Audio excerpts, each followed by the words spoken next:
Prendre du temps. Pour la journée des malades, la population est invitée à prendre du temps. Du temps pour les malades, pour les personnes qui en ont besoin, mais également du temps pour soi.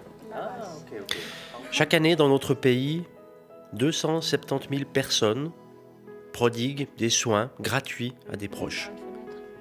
Et les familles qui s'occupent d'une personne qui en a besoin, d'une personne malade ou d'une personne souffrant d'un handicap, eh bien ces familles souvent traversent des périodes difficiles. Parce que les tâches d'assistance sont lourdes et parce que les proches manquent souvent de temps pour avoir des moments de détente ou pour leur propre santé. Le centre de neuroréhabilitation pédiatrique de Bienne accueille des enfants handicapés et leur offre une structure médico-sociale. Ici, ils ont l'occasion de jouer, de faire de la musique, de faire du sport. Et le centre propose un accueil de jour, mais également un foyer à la semaine. Pour les parents et pour les proches aidants, c'est une aide bienvenue. Naturellement, pour les familles, c'est une vie très particulière avec l'institution, l'enfant qui est en institution, mais la vie de famille. Et je me suis demandé un petit peu comment est-ce que vous vous organisez pour ça. Qu'est-ce que ça représente dans la vie quotidienne, en fait, pour l'organisation de la vie de famille? Disons que Gauthier a été pris en institution assez jeune, à peu près à 4 ans. C'était une période assez difficile au départ, de par le handicap et puis les soins qu'il a fallu prodiguer. Vraiment, il y avait les hôpitaux et les institutions qui prennent en charge notre fils. Et puis maintenant, ça fait maintenant 1 mois qu'il est ici sur Bienne. Ça permet aussi de permettre à la famille de se réorganiser un petit peu, de faire des activités avec ses autres frères. C'est un aspect très important.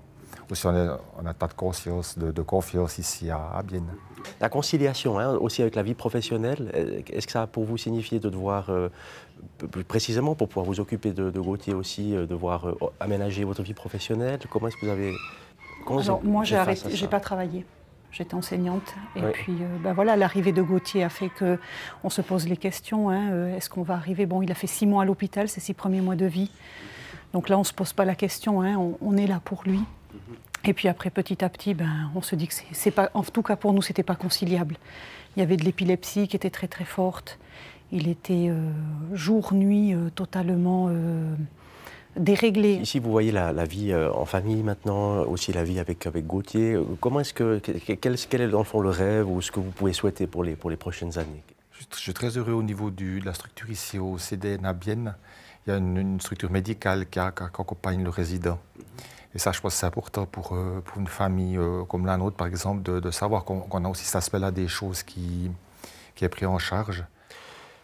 Merci beaucoup hein, pour cet échange. Merci à vous d'être là. Merci aussi à Gauthier qui est avec nous.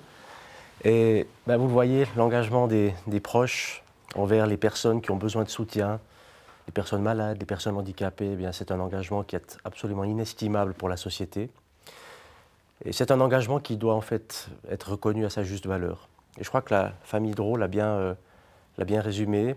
On sent que les parents ne comptent pas les heures, que les limites sont souvent dépassées. Et les proches aidants, les familles, ont besoin de notre reconnaissance, ont besoin aussi de notre soutien.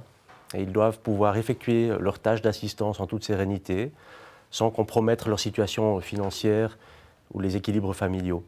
Et le soutien aux proches aidants est ainsi l'un des objectifs de la stratégie Santé 2020 du Conseil fédéral. Nous développons des propositions pour vraiment pouvoir soutenir au mieux les familles. Elles seront bientôt présentées. Par exemple, on envisage un congé de longue durée, par exemple pour les parents d'enfants gravement malades, pour pouvoir ainsi, c'est un exemple, mieux concilier vie professionnelle et tâches d'assistance. Et ces prochaines années, notamment en raison de l'évolution démographique, on sait que l'engagement des proches aidants sera toujours plus important. Et nous devons vraiment en être toutes et tous conscients. Nous devons aussi apporter notre soutien à toutes les personnes qui s'engagent. J'aimerais ici remercier toutes celles et ceux qui prennent du temps pour les personnes qui ont besoin de soutien, mais aussi de ne pas oublier, je vous le dis aussi à vous, de prendre aussi du temps pour vous.